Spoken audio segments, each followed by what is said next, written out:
All right, Sunday, January 22nd. Welcome back to That Change Show. This is going to be a fun one. So let me start this one off with a story. Actually, let me start this one off with, if you're listening to this and you're a podcast listener, you might want to head over to thatchangeshow.com or check out the show notes because there'll be a link to the video version. So there's going to be a lot of stuff that I'm showing on screen that you can kind of see in real time. I'll try to paraphrase it as best as possible for the people listening on the podcast. Maybe this should have just been a video in the first place. Anyway, before I get started with this one, many years ago, late 90s or so, I was working as a web developer. There were 5 of us on the web team. We were in the marketing department. I was we had a manager, we had a graphic design person, we had one person who just did the intranet and some copy, and then we had a developer that would actually build applications and things, and I was a general web developer. So I mostly took care of the public website, not the servers, nothing like that. That was all done by operations, but I would do all the public website and I would build marketing campaigns. So I would build little small applications with classic ASP. So for those techie people on the call, I was using classic ASP to do things like, when this was back in the day when mailers were a thing. I don't even know. Well, I mean, you probably get these things in the mail from your telecom or from Kentucky Fried Chicken or something. But we would send mailers out, which was weird for a CRM company. I don't think WordPress sends out mailers. Anyway, going down the dirt road. So we'd have to have shortcut URLs, basically. So go to x.com/y, whatever that was. So I would write I wrote a little marketing application that would allow marketing people to add those things automatically and then pick a URL. And then I would do some back-end shenanigans so all that stuff would work properly. Nowadays, that 5-person department is 20% of a job for a marketing person. So you've got 20% of a marketing person and WordPress, and whammo, there you go. Or Webflow, or Bubble, or Wix, or any of the gazillion rapid application development thingies that help you build websites faster. So technology, I mean, it didn't replace those jobs. It might have replaced that department, but it made it a lot easier for people to do stuff instead of having this, you figure 5 people in that web department, it's probably costing the company $500,000 a year. Not necessary in today's world. So I thought this episode would be fun to see if AI can replace my job as a change agent, if you will. I'm almost going to guarantee that it can replace a comms person. Sorry, comms people. I have some friends who are comms people. They're going to be mad at me already. But can it replace a change person, or how can you use AI to augment your change management capabilities? So you can, like I said, if you're listening to this, it'll be a lot more fun if you head over to thatchangeshow.com to check out the video version so you can see these things in real time. And I got a list of questions that I'm going to ask, and let's just see who's smarter for some of the questions, AI or me, the quote-unquote change expert. And I don't refer to myself as that, but that's often a lead-in when I get these messages on LinkedIn. You're the guru of blah, blah, blah. I'm like, sure, if that floats your boat, go for it. All right, so let's get into here. First of all, let's see if AI can define what change management is. What would I say before I start typing this in? What is change management? I usually will say something like, change management is a profession that helps people and organizations move from one state to another. If I had to put a technical definition on it. For me, change management is more about facilitating in the white space. So it's kind of filling in the cracks, because things always fall through when you get people on change projects with titles, because you'll start to get things like, well, that's not part of my job responsibility. So the change manager is there to kind of build bridges, stitch things together, work in the white space, look for pieces that are falling out. They should have strong facilitation skills, strong coaching skills, people skills, interactive skills, creative. There's a whole wide range of skills that change managers should have. But I would say, what is change management? You could cop out and say, well, it's the management of change. So let's just see what this AI comes up with. What is change management? I wonder if it's going to make the if it's going to distinguish between management, if it's going to distinguish between project-based change, implementing systems, that type of stuff, and people change or transformational change. But let's just see what it comes up with. So, what is change management? Here we go. Yeah, typical answer. So if you're listening to this, it's the process of planning, implementing, and monitoring changes to a project, program, or organization in order to meet specific goals and objectives. So it includes everything from changes to process, systems, personnel, and other areas. The goal is to minimize disruption and negative impact while maximizing the benefits. So okay, yeah, pretty stock, pretty good answer. So let's see if I ask it the dreaded 70% question. Do 70% of projects changes fail? And if you've read any of my stuff, you know that I think that stat's just a bunch of bullshit. And there's a bunch of other people that have posted the same thing. So first of all, it's impossible to distill a change down into a yes, no, binary, it worked or it didn't outcome. Change is a lot more complicated than that. And it's impossible to compare the data. And when you actually look at the data, most of the studies will say we accurately guess the outcome of a change 18% of the time. About 56 to 60% of the time we kind of get it right, and the rest of the time it just doesn't live up to what we thought it was. And many of the people who are opposed to that study say it doesn't really quantify the change itself. So it doesn't take into account any other factors other than did it work or didn't it work.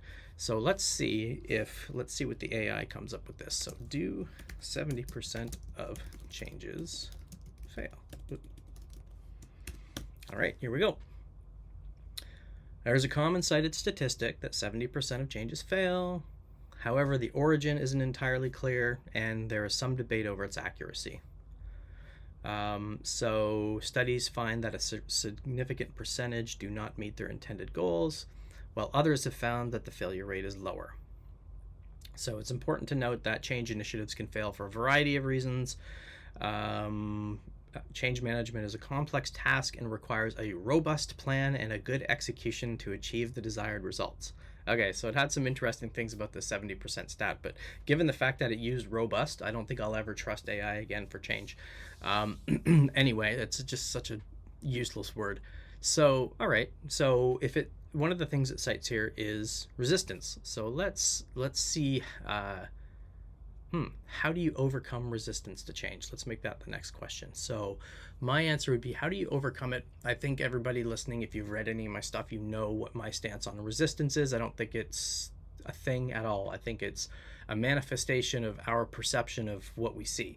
And I think really we look at a reaction to change, and if it disagrees with our beliefs or it creates a reaction in us, we immediately go to external blame and we blame people for resisting. So I'm more of in the camp that resistance is a surface response that gives us data as input to tell us something's not right. Maybe it's not the right change, maybe it's not the right time.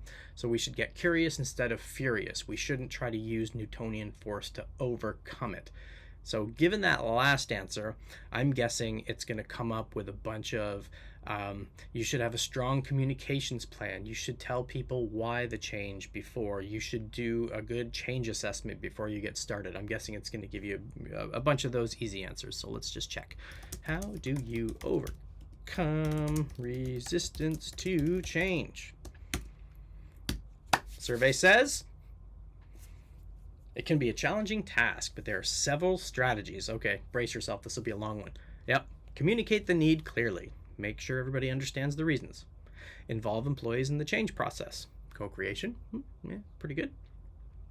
Address concerns that employees have about the change.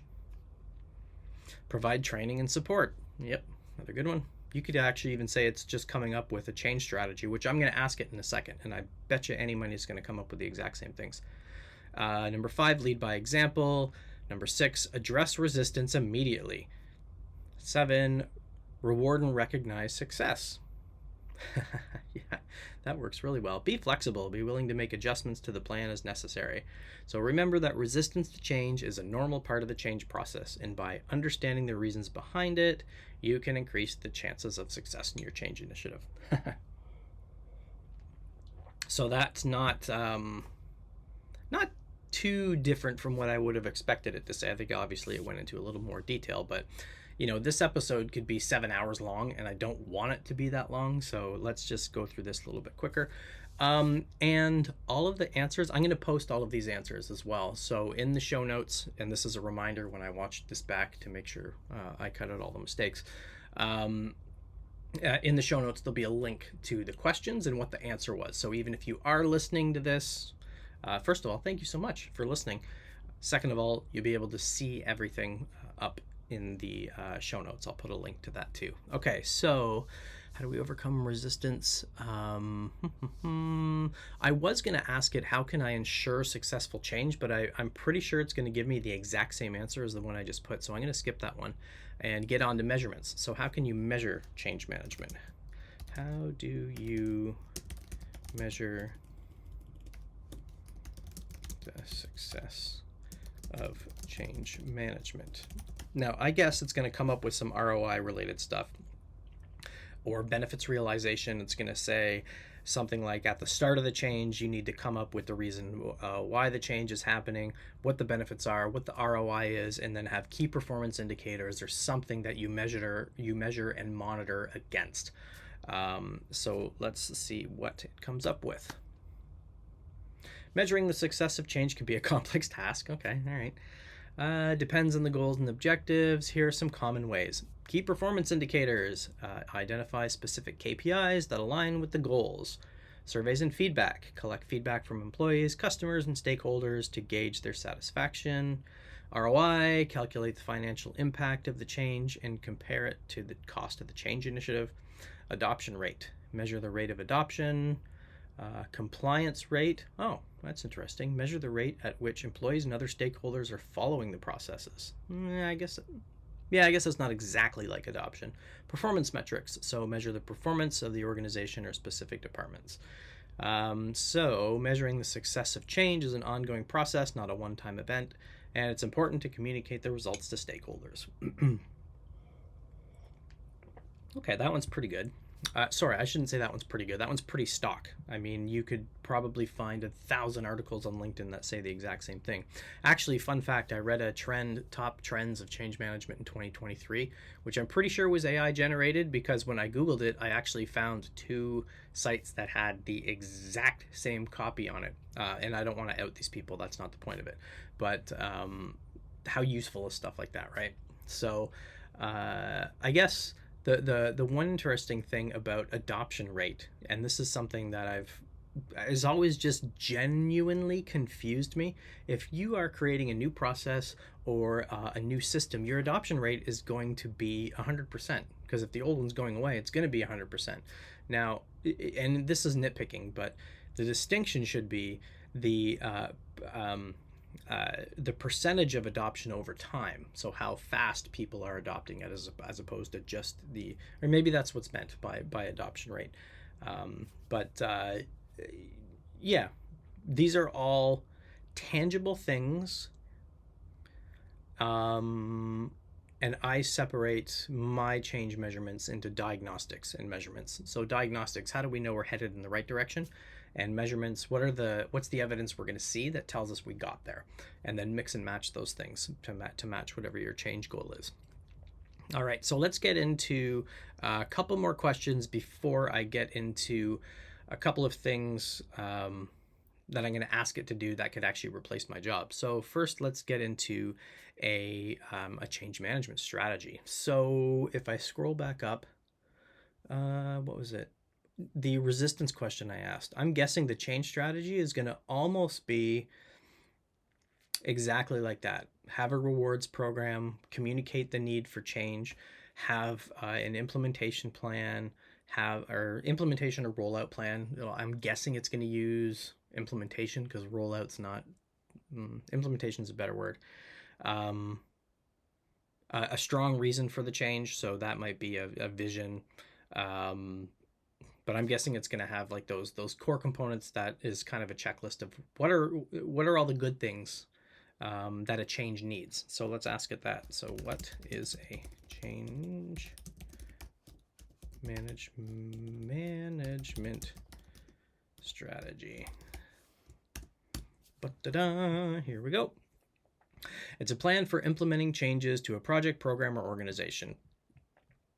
It outlines the steps needed to take action, helps minimize disruption and negative impacts while maximizing the benefits of the change. I think it said that already. Okay, so it typically has these elements.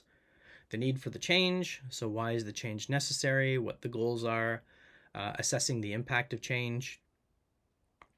Developing a plan. Create a detailed plan outlining the steps that will be taken to implement the change, including timelines, resources required, and responsibilities. Holy cow.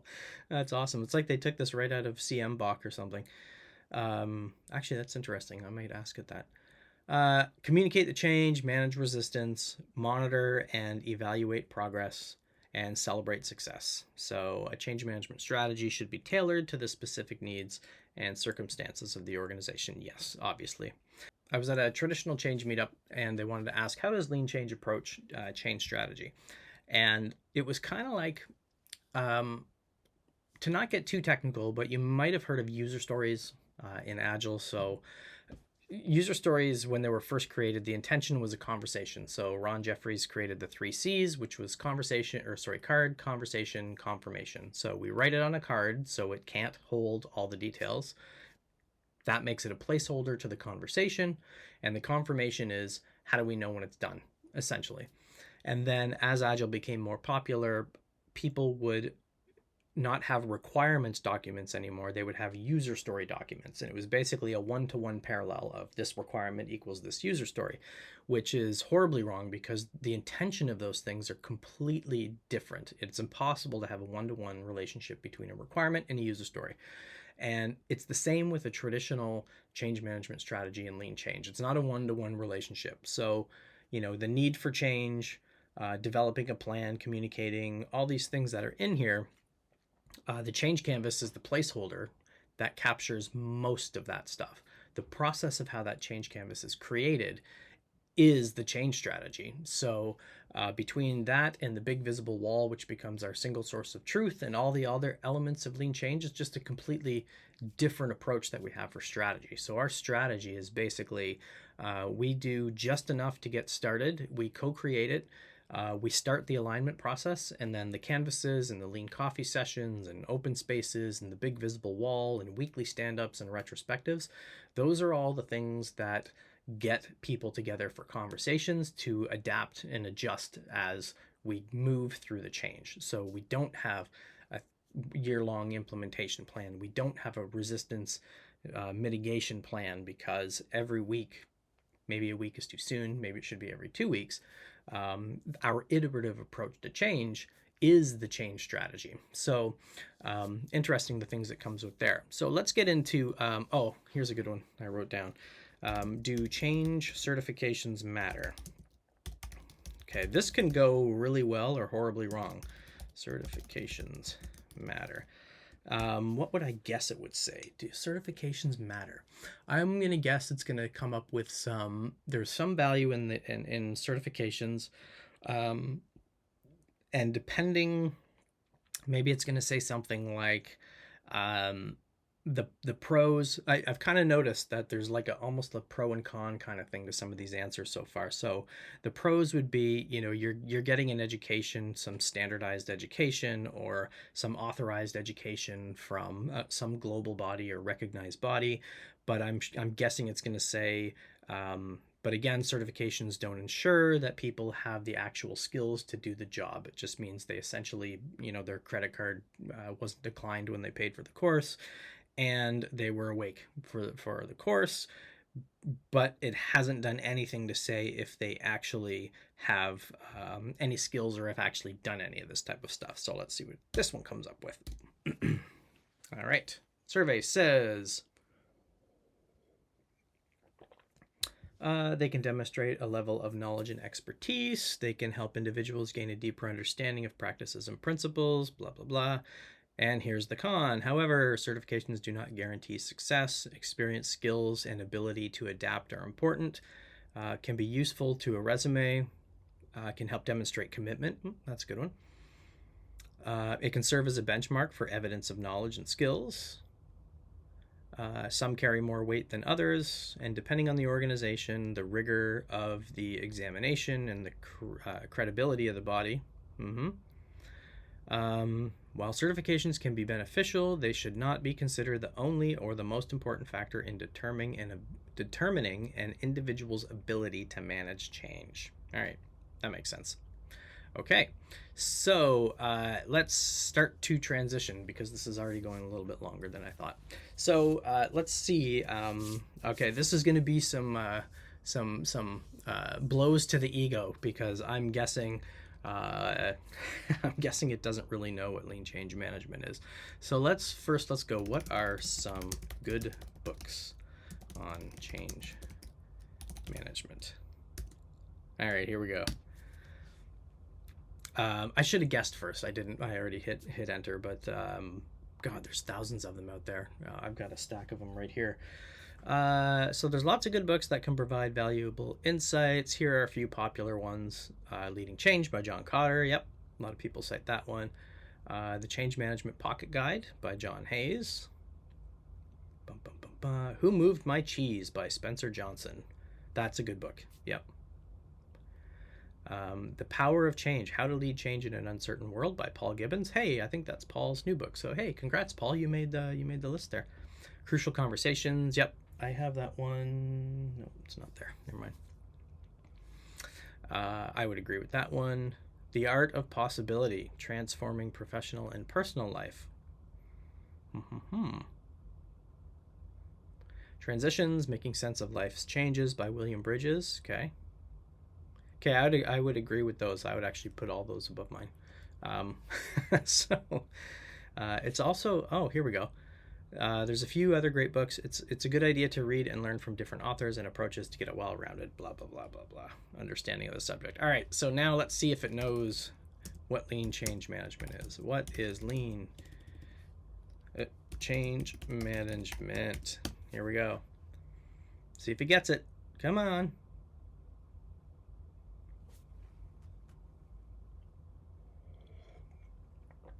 I don't think I'm going to cut this out because this is funny. It's taking it a while to come up with what lean change management is. Oh, here we go. It's a methodology for implementing changes in an organization that's based on the principles of lean thinking. Lean thinking is a management philosophy that emphasizes continuous improvement, blah, blah, blah. Lean change management applies these principles to the change management process, emphasizing small incremental change rather than doing a large change.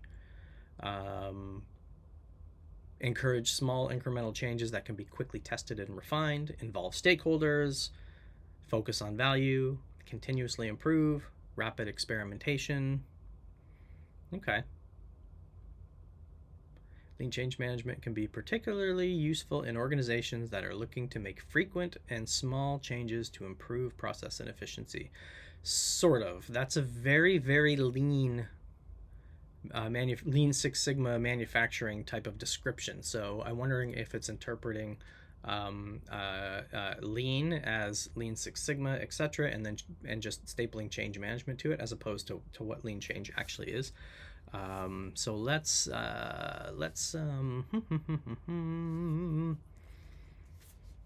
tell me about lean change management by Jason Little.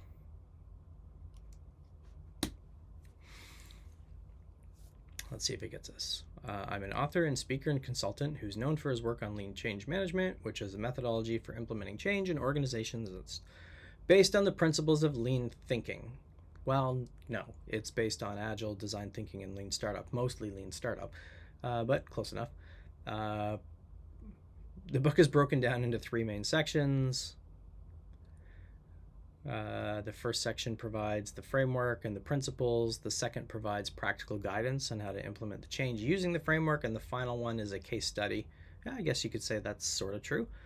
I emphasize the importance of involving stakeholders, delivering value, continually improving processes. Oh, here's a good one. All right, yay! Little's work on lean change management is considered innovative and has been well received by practitioners and academics in the field of change management. Oh my God, that's awesome. That's funny. His approach is considered to be particularly useful for organizations that are looking to make frequent Small changes to improve process and increase efficiency. Oh, that's a good one. Okay, ego repaired. Okay, let's do one last one just because this one will be totally funny. So is lean change management better than Prosci? Hey, it didn't change Prosci to prosciutto. It's funny. Every time I type Prosci, it autocorrects to prosciutto, which is funny to itself. Sorry, Tim. Okay, so both LCM and Prosci's ADKAR model are widely used frameworks for managing change, but they have different strengths and focus areas. True. Lean change management, as developed by Jason Little, is based on the principles of lean thinking. Again, I'm going to have to do a correction here. It's not based on the principles of lean thinking. That's one component, but it's mostly about lean startup and agile and design thinking. So my description was basically the same as the previous one. On the other hand, Prosci's ADKAR is a well-established model for managing change that focuses on individuals, and then it describes the ADKAR model. Prosci's approach is more comprehensive, entirely true. It covers different aspects of the change process, including the individual and organizational aspects of change. Well, so does mine. And it produces a structured and repeatable process for managing change. And there's the crux, because that's what doesn't work. A structured and repeatable process for managing change is something that's cited in the 70% stats. And they say because change approaches aren't structured and repeatable, that's why it fails, which that would assume that all changes are the same, which is completely wrong. So but anyway, the whole point of this was I thought this would be funny, and I don't disagree with either of those assessments. Actually, both frameworks have their own strengths and can be used in different situations depending on the organization's needs. It's possible to use elements of both to create a more comprehensive change management strategy. I would agree with that, because I do get lots of Prosci people in my courses who don't like the big heavyweight stuff in Prosci, but they do like ADKAR. So they'll replace some of Prosci's things when they're specifically working on any of the ADKAR dimensions with, awareness and desire. They'll do a lean coffee or an open space or a change canvas session to start the conversation. So yeah, I agree. You can combine both of these things, but I'm glad, both have their strengths and can be used in different situations. All right, so now let's see if it can actually replace me. So I'm going to ask it to generate me a change strategy. Can you write me a 150-word change management strategy targeted at executives? Yeah. Can you please? Let's see if it'll do that. Sure, here's a sample change management strategy targeted at executives. Okay, this is good, because for a while I've had the smoke and mirrors deck that I was planning on making a Miro board or a download, and it's basically all the garbage that nobody reads and nobody cares about. That's all watered down, and actually maybe I'll just use it for this. So here we go. So some of the responses similar to the previous answers, so I'm not going to read those. You can see those on screen, but actually those 7 points are almost identical to the resistance one. Identify the need, assess the impact, develop a plan, communicate it, manage resistance, provide training and support, monitor and evaluate progress, and celebrate success. So they kind of just took, it's basically the same answer. But you could turn this into a PowerPoint pretty easily, and there you go. The 3-page deck you have to do to present to executives, done. All right, so now, okay, how can I convince so let's just say I'm stuck with my change. How can I convince my leaders that change is necessary? How can I convince my leaders to get more involved with the organizational change? Oops, probably should spell organizational right. Convincing leaders to get more involved can be a challenging task, but here's several strategies.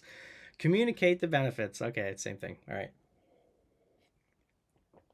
Clearly communicate the benefits. Involve them in the planning process. Probably going to be very similar to some of the other ones. So show them the results, share the stories, yes. Address their concerns. It's probably the same if I asked how to get people more involved with change. Lead by example, obviously. Highlight the risks of the change. Yes, yes, yes. Show them a clear roadmap. Yeah. Clear roadmap for a change that outlines the steps that'll be taken. So the pattern with the responses from this is all about creating certainty where it is impossible to have certainty. So that's pretty interesting. But from what I've seen so far by using this, I think pretty much this can replace your comms person or all of your documentation needs. You can just type this stuff in here, stick it in a PowerPoint, and boom, send it off. And then you don't have to worry about it because these all sound good. These answers sound fine. Let's get into... now let's just suppose we're doing a change liftoff. Let's see if this can suggest some fun ways to do a vision workshop. So we're trying to talk about why this change, why now. Let's see if it's got some good suggestions. What's a fun way to run a vision workshop? If you are still listening, thanks very much. I'm totally off the rails from what I had planned for this episode because this is actually pretty fun.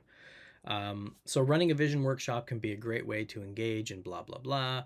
Use visual aids, number one. So use sticky notes, markers, whiteboards, encourage participation.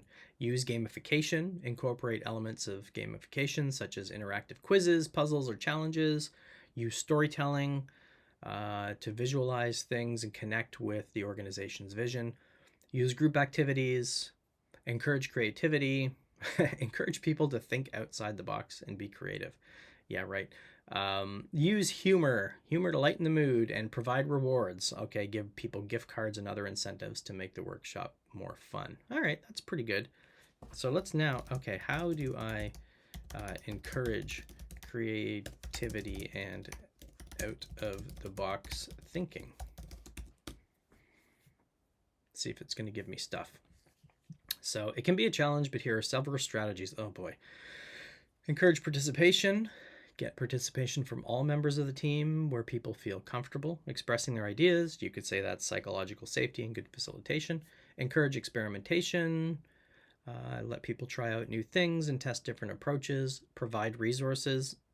So time, tools, and material. Create a stimulating environment. So natural light, plants, comfortable seating, and artwork. Well, that's a good one. Encourage brainstorming. Use different methods such as visual aids and storytelling in games. Encourage diversity. So diversity of thought by creating a team that is diverse in terms of background, culture, and experience. Yep. Encourage continuous learning and reward creativity. Okay, so there's some interest. It doesn't really tell you how to do it. It gives you some good ideas. You're still going to have to kind of figure out how to do that. I think I am probably going to... Actually, I'm going to ask it one more question. Can you write me 5 clickbait article titles about how AI will change management? Let's see if it does this. Oh, here we go. Revolutionizing change management, how AI is transforming the way we interpret changes, implement changes. The future is here, how AI is changing the game in change management 2.0, how AI is disrupting the industry. The rise of AI, the impact on change management, what it means for your business. It's worth to note that while AI has the potential to enhance and support change management process, it's not a magic wand. It should be used with caution and the understanding that AI is a tool, not a solution in and of itself. It should integrate with other change management strategies and align with the organization's objective. Okay, so let's wrap this one up. This was pretty fun. So the original intent was just to see what AI can do for change management. Now, I basically got into like a Google search more or less. So asking it a bunch of things where it's probably got a library of content it's going to spit out. But there are some other more interesting things you can do with AI. So from generating images from generating blog posts, from generating weekly communication emails. You can even, if you are mildly technical, you can do some interesting things like if you've got a spreadsheet of all of your change management tasks. Maybe I'll do this on another episode. You can actually have the AI write a script that will take your spreadsheet and put it into a presentation based on some certain parameters. So AI is a lot more powerful than getting it to kind of regurgitate some information. But can it replace my job? Sort of. I think sort of. And I think in situations where you've got a change team, maybe you've got 5 people in your change team and you're over specialized. You've got the person who's the coach. You've got somebody who's the strong facilitator, the comms person, the project manager. I think technology and AI can kind of, in a way, make a lot of that go away, much like how technology did for my web team. It would be crazy to have a 5-person web team in a 600-person company, where that really can be 20% of a marketing person's side job with all the tools that are available today, like Buffer and Make and Zapier and WordPress and all Wix and Webflow and all these things that make it possible for non-technical people to do technical things.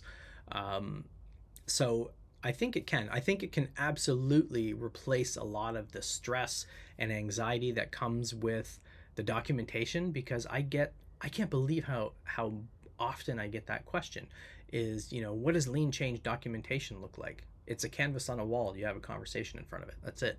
What does a lean change management project plan look like? It's a big visible wall with all of the work up there with swim lanes visualized, and you make all of your decisions in front of it.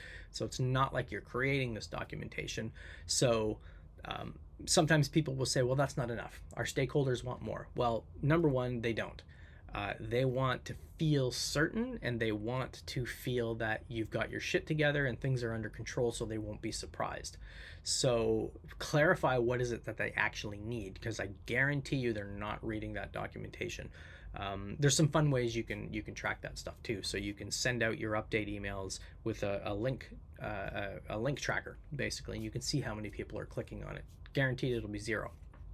You can embed 1 pixel by 1 pixel images in your PowerPoint. So if you attach the deck to the email, you can see how many people actually open up the deck as well. And you don't need to really be technical to do that stuff. You can figure that stuff out.